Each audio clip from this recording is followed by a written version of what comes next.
A ka ndonjë ritual që e bën ekipi Kastriotit kur e fiton një titull? Titullin. Ose trofe, kup? Trofet.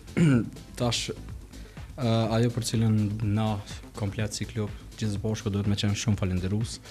Janë tifozët tonë, cilët me të vërtetë janë me një nivel të jashtëzakonshëm së fundmi edhe së bashku me ta, siç thash po e rikthejmë Kastriotin në majat e mbullit kosovar.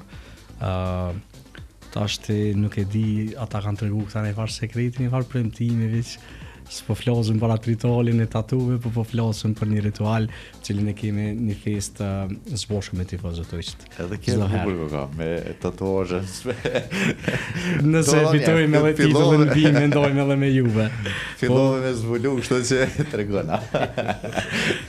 Jo, është kështu e detyrojmë dikën mesin tonë që më e dhon, sidomos është ai që pak a shumë është më pesimist që më dhon një premtim, e që në këtë rast fundi kanë qelluar, i cili ka premtuar që na se fitojmë 2 trofet, i detyrojmë klubit një tatu kështu që të jetë pjesë e përjashme imi, apo ajo do të jetë problemi më i vogël, kështu që e kam premtuar dhe kam realizuar.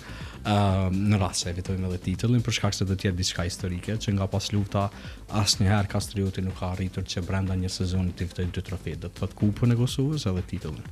Kështu që nëse arrim ta bëjmë këtë, me të vërtetë do të jetë diçka e jashtëzakonshme.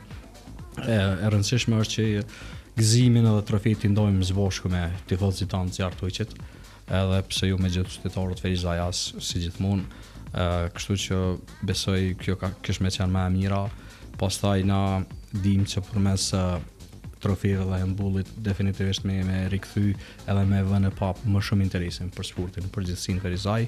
Ajo që dallon te na me u lidh me ato që pse po miremi, satisfaksioni më i madh është përveç kurorëzimit me trofe definitivisht kur ka gjithë përfshirje qytetarëve të rive, sepse Ferizaj na dallon traditë.